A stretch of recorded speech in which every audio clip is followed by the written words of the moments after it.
Means question difficult भी है और क्वेश्चन ईजी भी है, तो आपको 2 स्लैब में करना पड़ेगा। तो फार्मूले की प्रैक्टिस करो। और ये फार्मूले ऑर्गेनिक केमिस्ट्री वाले नहीं है, जैसे हम अलग अलग फार्मूले लर्न करते हैं ऑर्गेनिक केमिस्ट्री में, अल्डिहाइड के, कीटोन के, एसिड के, है ना, अल्कोहल के, फिनॉल्स के, एरोमेटिक कंपाउंड के जो फार्मूले लर्न करते हैं, ये वो फार्मूले नहीं है।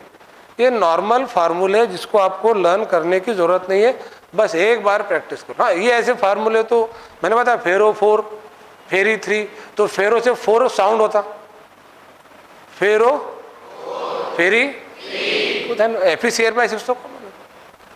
और ऐसे डिफिकल्ट, ये तो सिंपल है, ऐसे और कम से कम 25-30 ऐसे फार्मूले जो आपको नाम से ध्यान में रखना पड़ेंगे, नाम से। जैसे पोटेशियम फेरोसाइनेट, तो आपको नाम से ध्यान में रखना, K4 FeCl/6, देन पोटेशियम फेरीसाइनेट। तो ये थोड़ा सा जो टॉपिक था ये मोल कंसेप्ट से हटके था, बट अपने काम का था। अब अपन आते हैं अगले, मैंने आपको समझाने के लिए कुछ यहाँ पे फार्मूले दिया गया था, ये चेक कर लेना। कैल्शियम फॉस्फेट अभी अपन ने देखे, अपन एक्चुअल बना के देखे, कैल्शियम लिखे, फॉस्फेट लिखे, डाई पॉजिटिव, ट्राई नेगेटिव, 2 को 3 से, 3 को 2 से, फिर नंबर बॉटम में लिखना, फिर उसका नाम। Then ferric oxide, ferric Fe tri positive, और ऑक्साइड जो है O डाई नेगेटिव होता है। अब इसमें चलो एक पॉइंट बता देता हूँ, इसके अंदर इधर देख लो, इसमें एक पॉइंट बहुत अच्छा है, एग्जाम में पूछे हुआ पॉइंट है। हाँ, ऑक्साइड जो होता है बेटा O डाई नेगेटिव, और फेरिक जो होता है वो Fe ट्राई पॉजिटिव। अब बताओ 3 को,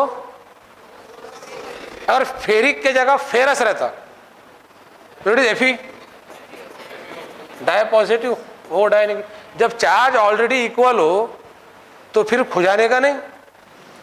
अरे समझ में आ रहा है ये? मैं फिर भी खुजा रहा हूँ उसको, बोले क्यों? बोले अच्छा लग रहा। अरे ओ Fe di positive, O di negative, नींद चलेगी लगता भी ना। चलो इधर ये फार्मूले काम की चीज़ है। आज ईमानदारी से एक एक कैटायन, जो बच्चा ईमानदारी से देखो, जिसको 150 प्लस मिनिमम मार्क्स चाहिए, उसने अगले 8 महीने चाहे इनऑर्गेनिक केमिस्ट्री रहो, ऑर्गेनिक रहो, फिजिकल रहो, मैं आपको उसके पढ़ने की तरीके बताऊंगा, बस आपने उसको फॉलो करना। जो बच्चा हर लेक्चर की हर एक्टिविटी को ईमानदारी से करेगा, उसको 150 प्लस मार्क्स मिल जाएंगे इंशाल्लाह। कुछ नहीं, बहुत सिंपल है, बट आपने एक भी दिन उसको है ना उसके साथ बेईमानी नहीं करना, मतलब वो जो हरामीपन है वो नहीं करना। अब मैंने बोला आज बच्चों को इतने देर से बड़बड़ करके समझाया फार्मूले कैसे भरना है, इतने आराम से समझा के दिया, आपको सिर्फ उसको लिखना है घर पे, प्रैक्टिस करके देखो, फिर आपको बहुत ज़बरदस्त तरीके से हो जाएगा काम, है ना। अब बच्चे बस यहाँ अटेंड करें, घर पे आके कुछ लिखें, इसकी स्लैब को PDF मिल जाएंगी, वो PDF के अंदर सारे कैटायन एनायन मिलेंगे। पहले सब कैटायन एनायन एक जगह लिखो, फिर एक कैटायन उठाओ, एक एक करके सारे आयन उठाओ, उसके फॉर्मूले बनाते जाओ, फिर अगला कैटायन, फिर बाकी के सारे आयन। थोड़ा सा आपको टाइम पास या बोरिंग लग सकता, बट स्पीड से लिखो और फटाफट फॉर्मूले बनाते जाओ, तो आपको कैटायन आयन की ज़बरदस्त प्रैक्टिस हो जाएगी, कंपाउंड बन जाएंगे। फेरस ऑक्साइड FeO बन जाएगा, इसमें कुछ करने की ज़रूरत। और फेरिक ऑक्साइड में ये ट्राई पॉजिटिव, और ये तो 3 को 2 को मल्टीप्लाई, सिंपल, तो ये बन जाएगा दैट इज Fe2O3। ये जो बेटा Fe2O3 है ना, इसको क्या कहते हैं? Ferric oxide. इसी को सादे भाषा में क्या कहते हैं? और ये क्वेश्चन 2010 में पूछा गया था, 10 के अंदर। रस्ट का फार्मूला क्या है? तो रस्ट का फार्मूला है Fe2O3, Fe2.XH2। इलेक्ट्रोकेमिस्ट्री के अंदर .XH2 भी होता है, बट मेन Fe2 चल जाएगा। तो रस्ट का फार्मूला क्या होता है? Fe2। अभी अपन ने देखे थे पोटेशियम फेरो साइनाइड, फिर पोटेशियम फेरी साइनाइड, फिर रस्ट। तो rust means ferric oxide. Rust का केमिकल नाम है फेरिक ऑक्साइड, और सादे भाषा में रस्ट को क्या कहते हैं? जंग लग जाना, है ना, जो लोहे को जंग लगता है, जो बच्चों के दिमाग को भी लग जाता, अगर पढ़े नहीं करे अपन ने तो, है ना, तो वो जो चीज़ें होती है रस्ट होते हैं। तो इधर बोर्ड पे ध्यान दो, ये सारे आयनांस और आयंस देख लेना है। हाँ, ये कुछ आयन बना के दिखा था, लिथियम हाइड्राइड, लिथियम ऑक्साइड, ये एग्जाम्पल के लिए दिया गया था।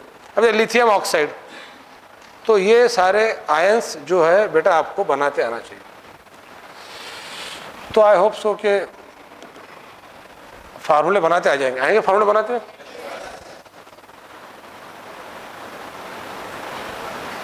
ये अपन नंबर ऑफ प्रोटॉन्स, और ये एक्चुअल में नीट 2021 में पूछा हुआ क्वेश्चन है, हालांकि आपने भी इसका बेसिक लेना बाकी है।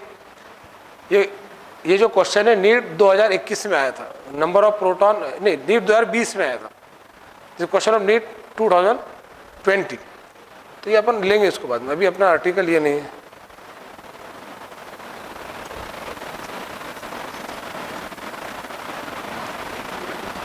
ये बेसिक था, ये भी नहीं बताऊंगा मैं आपको, अपन अभी दूसरे टॉपिक से डिस्कस करेंगे। इसमें ना मतलब एटॉमिक स्ट्रक्चर का कुछ बेसिक लिया गया था, मैंने मोल कंसेप्ट लास्ट ईयर में पढ़ाया था बच्चों को, ये बेसिक के अंदर। अरे ले थे ना अपन नहीं है, तो ये जनरल मोल कंसेप्ट लिए थे अपन ने, अभी इसको हटा देंगे।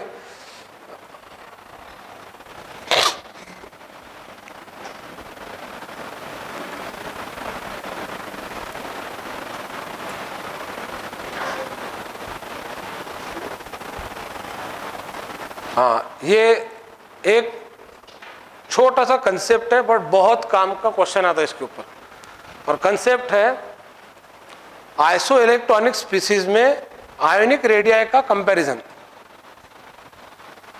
इसमें अपन दो चीजें सीख लेंगे, नंबर ऑफ इलेक्ट्रॉन निकालना सिखा दूंगा मैं आपको, और how to identify iso electronic species.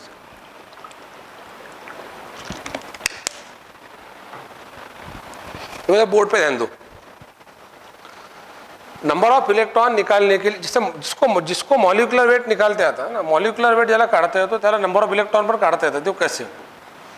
हाँ, जैसे फॉर एग्जांपल अगर मैं आपको बोलूं क्या O2 का मॉलिक्यूलर वेट निकालो, तो आप क्या करेंगे, ऑक्सीजन 2 है, 2 multiplying by 16 is equal to 32 gram. पर मैं आपको बोलूं O2 के इलेक्ट्रॉन निकालो, तो इलेक्ट्रॉन निकालने के लिए 2 multiplying bye 8, know what is 8? Atomic number of oxygen. अब ये इत्तेफाक है कि ऑक्सीजन का इक्विवेलेंट वेट भी 8 है, पर यहाँ 8 का मतलब क्या होगा, एटॉमिक नंबर। तो किसी भी एलिमेंट के कंपाउंड के इलेक्ट्रॉन निकालना हो तो आपको एलिमेंट के टोटल नंबर को एलिमेंट के एटॉमिक नंबर से मल्टीप्लाई करना पड़ेगा। अगर वो न्यूट्रल है और उस पर चार्ज अगर है, चार्ज, तो एट दैट टाइम वो चार्ज का रिवर्स एक्शन करना पड़ेगा। जैसे देखो, अगर मैंने आपको बोला कि भाई Na, तो सोडियम कितना है 1। मैंने ये पूछा कि सोडियम का एटॉमिक नंबर कितना है,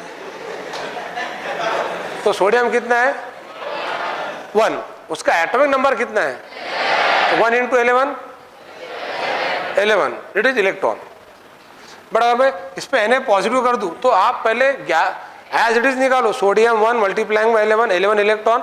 अब चार्ज कौन सा है, तो उसकी अपोजिट एक्शन क्या होंगे, निगेटिव। चार्ज कितना है 1 पॉजिटिव, तो अपने को 11 में से 1 माइनस करना पड़ेगा, दैट इज 10। तो उसके इलेक्ट्रॉन कितने हो जाएंगे, 10 हो जाएंगे। अब जैसे मान लो Mg डाई, सिर्फ अगर Mg रहता है तो 1 into 12 12, but Mg di positive है, हाँ, तो 12 माइनस 2 10, इसके अंदर 11 माइनस 1। और इसी तरह से एल्यूमिनियम ट्राई पॉजिटिव, हाँ, 13 माइनस 3। तो ऐसा नहीं लगता कि sodium mono positive ion, magnesium di positive ion, aluminium tri positive, इन तीनों के number of electron 10 electron 10 electron. तो such species are called iso electronic species. अब आइसो इलेक्ट्रॉनिक स्पीसीज मतलब जिनके electron, but iso electronic species की ionic radius same नहीं रहती। ये बहुत इंपॉर्टेंट कंसेप्ट है, ध्यान में रखना। Ionic radii is inversely proportional to atomic number, और ये क्वेश्चन आता पेपर के अंदर। जैसे मान लो आपको 3 आयंस दिए रहेंगे और उनकी आयोनिक रेडियाई को आपको अरेंज करना है, तो पहले ये देख लो कि वो आइसो इलेक्ट्रॉनिक है क्या। जैसे सोडियम, मैग्नीशियम, एल्यूमिनियम जो है आइसो इलेक्ट्रॉनिक है। अब बताओ क्या ये तीनों आइसो इलेक्ट्रॉनिक है, उनमें नंबर ऑफ इलेक्ट्रॉन सेम है, पर ये जो ऑर्डर बनेगी ना Na positive is greater than, ये समझ में आता ना साइन, है ना, ये इसका मुंह जिधर खुलता हो बड़ा रहता, उससे जिधर बंद होता उससे। अबे समझ में आ रहा है बाजी, Na positive is greater, ionic radius of Na positive is greater than ionic radius of. अब आपके दिमाग में आ रहा होगा सर आयनिक रेडियस क्या होता है। अब रेडियस एक नॉर्मल कंसेप्ट है, मतलब ये सपोज सर्कल है ना, तो ये उसकी रेडियस होगी। और रेडियस समझ में आता ना ये। तो ये जो आयन रहेगा उसकी जो रेडियस रहेंगी वो रेडियस को अपन कंपेयर कर सकते हैं दूसरे आयन्स के रेडियस के साथ। इसको कहते हैं comparison of ionic radii among the iso electronic species. और फार्मूला क्या है? Ionic radii of iso electronic species is inversely proportional to atomic number. मतलब अगर वो स्पीसीज आइसो इलेक्ट्रॉनिक है तो उनकी आयनिक रेडियस कैसे कंपेयर करेंगे? जिसका एटॉमिक नंबर कम उसकी आयनिक रेडियस। एक एग्जांपल ये, दूसरा एग्जांपल और दिया गया है। दूसरा एग्जांपल अपन लेंगे, इधर देख लो। अब जैसे मान लो, इधर देखो रे, N tri negative, O di negative और F मोनो निगेटिव।